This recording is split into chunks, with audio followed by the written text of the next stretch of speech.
berkenaan dengan kajian yang dibuat oleh MIMOS semasa jawatankuasa khas Parlimen dulu, didapati bahawa 324 alamat yang terdapat pengundi yang didata melebihi 100 orang dan juga 978 alamat yang mempunyai jumlah pengundi daripada 51 hingga 100 orang. Sebagaimana yang diputuskan dalam jawatankuasa itu, data nama-nama ini, data pemilih ini hendaklah dipamerkan, dan pihak SPR telah pun mempamerkan nama-nama itu, dan sedihnya tidak dapat maklumat, tidak dapat feedback sama ada daripada pengundi itu sendiri ataupun daripada orang lain yang membaca pameran tersebut. Jadi dalam hal seperti ini, maknanya mereka yang ramai ini bukanlah maknanya duduk dalam alamat rumah, tetapi adalah alamat locality, ya, iaitu locality menempatkan orang-orang berkenaan dalam satu locality. Jadi pihak MIMOS mungkin tersilap faham mengatakan bahawa jumlah ramai seperti itu duduk dalam satu rumah di satu alamat, tapi sebenarnya alamat yang dimaksudkan itu adalah locality. Ini contoh menunjukkan bahawa ramainya pemilih duduk dalam satu lokaliti mungkin sebagai satu taman, sebagai satu rumah bangsa dan sebagainya. Tapi ada juga satu keadaan, ramai pemilih menggunakan alamat satu rumah, tapi pemilih itu bukan duduk di situ, menggunakan alamat saja. Contohnya seperti di nombor 9994 Jalan Pandamaran Kelang.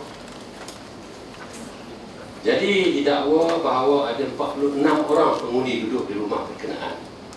Sebenarnya mereka bukan duduk di rumah berkenaan, mereka duduk di sekitar kawasan itu kerana kawasan itu dulu adalah kawasan setinggan yang tidak ada yang mempunyai rumah yang teratur dan tidak mempunyai alamat yang lengkap. Jadi menggunakan satu alamat di situ. Dan benda ini berlaku sejak tahun 70-an, dan pihak pegawai saya telah pergi ke rumah berkenaan dan didapati bahawa banyak daripada mereka ini telah pun menukar alamat kepada tempat yang lain, ke rumah lain. Bagaimanapun mereka ini tidak memaklumkan pertukaran alamat itu kepada SPR. Dia masih lagi menggunakan alamat rumah berkenaan. Jadi boleh tunjukkan gambar rumah yang digunakan tu. Inilah rumah yang digunakan sebagai alamat bagi ramai pemilih-pemilih yang tinggal di sekitar itu sekarang ini, dan ramai juga yang telah berpindah ke tempat lain. Soalan yang kelima, pengundi yang didaftarkan pada umur mereka melebihi 100 tahun yang masih tidak dibersihkan dalam daftar pemilih. Ini pun dalam undang-undang kita, jika sekiranya pemilih atau warga negara itu berumur 21 tahun ke atas dan cukup syarat-syarat lain, maka kita daftarkan mereka. Kalau mereka telah berumur 100 tahun, 85 tahun, kita tidak boleh sewenang-wenangnya menggugurkan nama mereka daripada daftar pemilih. Sebab apa? Yang mengesahkan pemilih itu meninggal dunia atau tidak adalah Jabatan Pendaftaran Negara. Setelah disahkan oleh Jabatan Pendaftaran Negara, barulah kita boleh potong nama orang berkenaan. Dan di Malaysia ini yang berumur 100 tahun ke atas daripada 13 juta pengundi kita dan puluhan 1,000 orang. Jadi saya telah meminta kepada pegawai saya pergi carilah beberapa orang contoh yang mereka ni very old, mendaftar sebagai pemilih tapi masih hidup.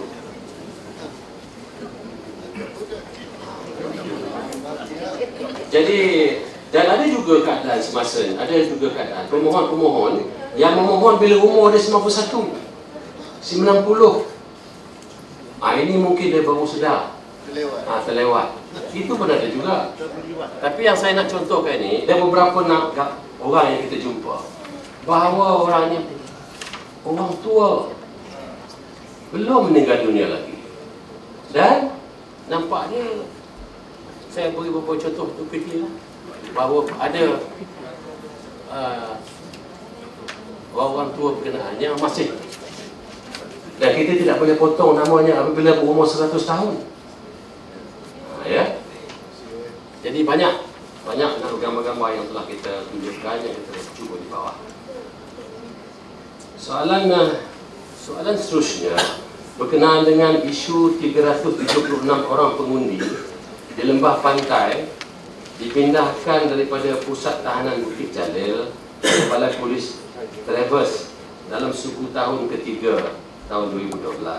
Sama ada betul-betul berlaku atau secara on paper untuk menambah undi pos di Parlimen Lembah Pantai. Ini bagi anggota polis, apabila kita mendaftarkan mereka ini sebagai pengundi pos pada masa itu, ya, sekarang pengundi awal lah, mereka bukan mengikut alamat rumah, ya, tapi mengikut alamat tempat mereka bertugas. Jadi apabila mereka memohon dalam borang A dan menyatakan tempat mereka bertugas yang baru adalah Jalan Travers dan disahkan oleh majikan mereka, maka kita terimalah permohonan berkenaan. Dan secara kebetulan Jalan Travers dan Bukit Jalil ini adalah dalam satu bahagian yang sama, iaitu lembah pantai. Jadi kalau dilihat daripada orang-orang yang dipohon untuk tukar alamat daripada pusat tahanan sementara Bukit Jalil ini, dia bukan semuanya di Jalan Travers lah, tapi ada juga, tapi majoriti ke Jalan Travers. Kemudian duanya di beberapa Aman dan seterusnya. Dan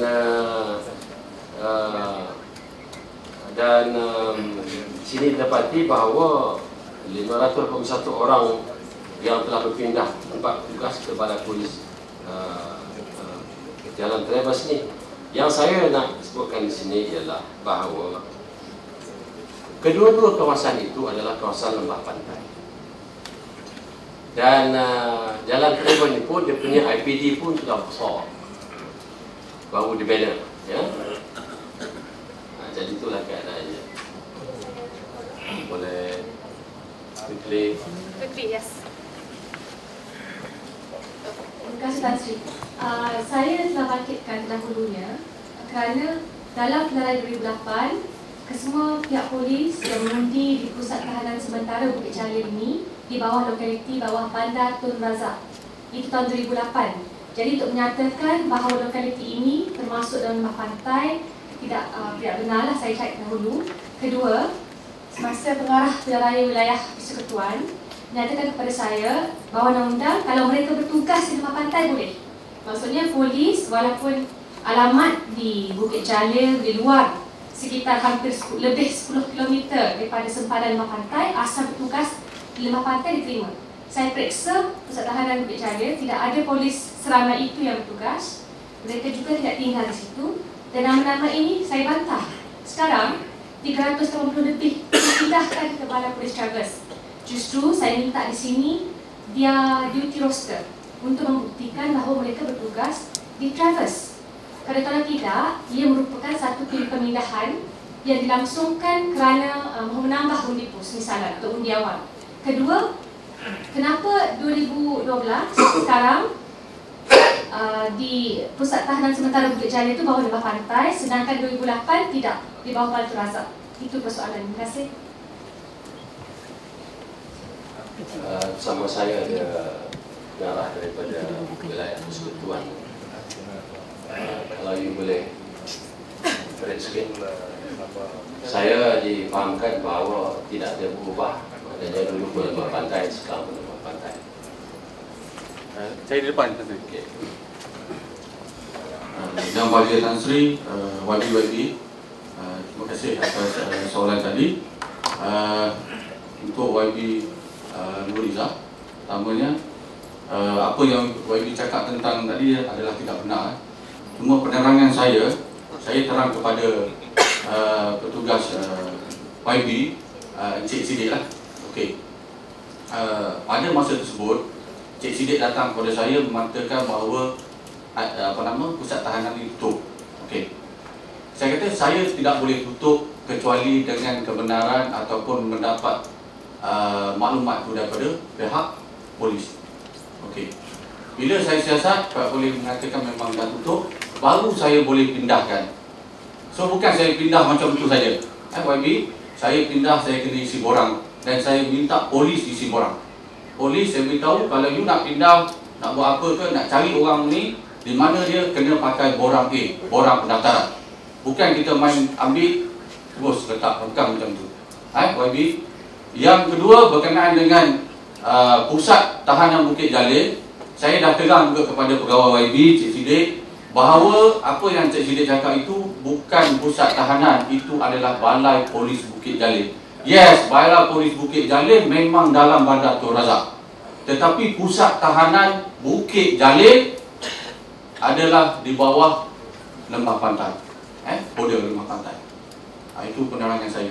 Ada Lembah Pantai tadi soalan saya dalam parlimen. Terima kasih Tan Sri sebab Lembah Pantai itu soalan saya dalam parlimen. 2008 Lembah Pantai tak wujud, Bukit Tahanan, pusat tahanan Bukit Jalil tak wujud sebagai lokaliti. Ia hanya masuk kemudian. Tetapi lokaliti sekelilingnya seperti ladang, ladang di sekelilingnya masuklah Bandar Tun Razak. Jadi itu menunjukkan bahawa ia dalam Bandar Tun Razak. Ya, kalau kita tengok on the peta. Anyway, boleh argue bahawa dia di borders, tetapi ada lokaliti sekelilingnya di dalam Bandar Tun Razak.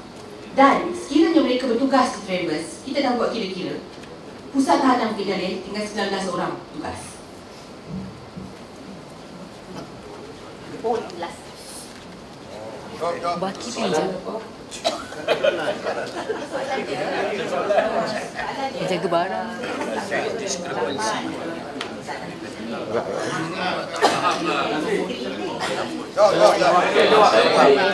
Itu detail ini saya minta pengarah wilayah dapat jelas. Ataupun kalau masih tak lengkap tadi. Okey, boleh. Saya jawab boleh. Sebenarnya YB bukan 19. Ada 11 lagi. 11 ni polis sedang cari dan kita akan pindahkan. Sedang cari lagi 11 orang. Dan polis mengatakan kemungkinan yang tinggal ni masih lagi ada kelengkapan peralatan polis yang pegawai ni perlu jaga. Dan memang ditugasi. Tapi kalau dah kalau ditugas itu tak pindahkan, saya soal pasal dia bertugas tidak. Kenapa nak pindahkan juga? tak, yang pindah kita kena pindah sebab dia tutup. Okey, yes, dia tutup. Kita pindah.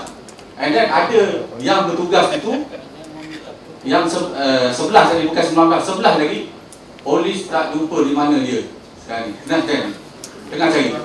Tahu bukan tak jumpa dia, tak jumpa lagi di mana dia tugas. Yang setakat kita pergi hari ni adalah yang polis jumpa. Okey? Tugas. Polis dah cari. Itu saja. Okey? Ya.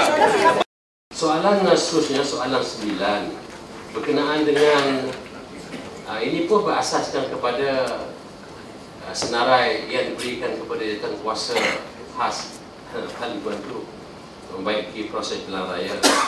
Apabila dibuat analisa daripada angka-angka berkenaan, didapati bahawa 282,000 orang tarikh pendaftarannya adalah begitu ganjil, tak menasabah langsung. Iaitu pertama, tak ada tarikh 4,700. Yang kedua, belum lahir 367. Yang ketiga, pada hari lahir dan seterusnya. Ya. Jadi apabila kita semak perkara ini, sebelum ni kita tak terfikir benda ini, ya, sebab menumpukan kepada perhatian yang lain. Jadi apabila ditimbulkan oleh YB Pematang Power, pegawai saya semak. Bila dia semak, berlaku, kita mengakui ini adalah kesilapan pendataan, memindahkan daripada sistem manual kepada sistem komputer, iaitu tarikh lahir itu tersilap letak Jadi apabila kita dapati kesilapan itu berlaku, pertama sekali yang kita mesti semak ialah bilakah pemilih ini mula-mula nama dia keluar dalam DPI. Ya.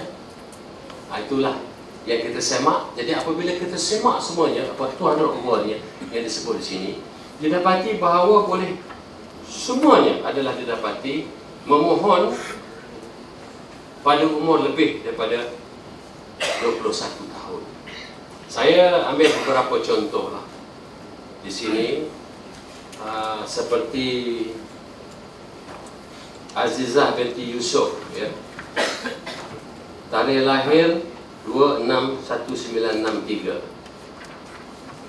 Tarikh lahir. Tetapi tarikh memohon untuk mendaftar ialah tahun 59. 24 bulan 6 1959. Maknanya belum lahir. Jadi ini kesilapan. Jadi apabila disemak dengan DPI, nama dia pertama kali keluar dalam surat DPI adalah rekod wujud nama Azizah binti Yusuf ini adalah pada tahun 1996. Jadi bermakna bahawa permohonan ini dibuat adalah pada masa umur dia 33 tahun. Maknanya melebihi 21. Dan pada masa itu pula, pendaftaran pemilih ini bukan macam sekarang, everyday. Dulu saya maklumkan Datuk Wan orang lama, SPR, mendaftar pemilih ini hanya paling lama 42 hari dalam 1 tahun. Dan dibuat dalam bulan 5. Jadi maknanya kalau dilihat dari segi itu, pendaftaran itu adalah berlaku dalam tahun berkenaan dalam bulan 5. Jadi daripada rekod kita didapati bahawa tarikh pohon Azizah binti Yusuf adalah 26 bulan 5 1996. Begitu juga Ahmad Zamri. Ahmad Zamri tarikh lahirnya 2 Januari 1971. Tetapi dia memohon untuk mendaftar exactly tarikh lahir. Oh, dapat surat banyak, ya. Jadi apabila kita semak, nama dia pun keluar di DPI yang pertama adalah tahun 96. Jadi bermakna umur pada masa itu adalah 25 tahun. Dan begitu juga Nur Aisyah. Dia dilahirkan 74. Lahir daftar pada 74. Tapi apabila dia semak, nama dia keluar pertama kali adalah tahun 96. Dan begitulah seterusnya. Dan begitulah keadaan ini. Dan begitu juga Muhammad Hafni. Dia lahir tahun 53, tapi tarikh pohon tahun 59. Umur dia masih itu 6 tahun. Jadi bila kita semak, nama dia keluar buat pertama kali, dia adalah di tahun 96. Dan semua keadaannya seperti ini. Dan ini berlaku kerana semasa memindahkan tarikh daripada manual system kepada komputer itu, pegawai-pegawai atau ketangan yang memindahkan nama itu ambil jalan mudah. Dia ambil 1 bulan Januari tahun berkenaan, 1 bulan Januari tahun berkenaan. Sedangkan 1 Januari itu pun untuk cuti umum. Jadi ini adalah berlaku kesilapan teknikal dan kelemahan manusia. How do you derive the tarikh pemohon? Tarikh pohon, the new date?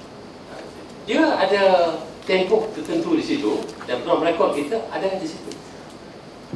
Ya, pertama sekali kita tentukan dia bila nama dia mula-mula keluar. Dan dalam tempoh berkenaan ada 40 hari lah kata, ya. Jadi we use that. Kita check the record. Error dia tinggi dah, Cik. Pardon? Error dia tinggi. 282,000. Ya. Tinggi. So all with this kind of answer. Semua, If that one they can do error, there are many other errors lah. well, semua orang membuat error. No, YB, kita dah mengakui ini adalah kesilapan teknikal. Dan yang pentingnya, mereka masa daftar itu bukan umur sebelum lahir. Dia telah berumur lebih 21. Dan itu sebabnya kita mengatakan bahawa SPR ini bukan perfect 100%. Ada kesilapan sana sini dan kita sama-sama betulkan. Well, it's up to you to say FPR incompetent. But banyak benda yang kita buat. Dan ini ruang kesilapan daripada 13 juta. Ya. Dan kita membetulkan, kita mengaku kesilapan kita. Ya.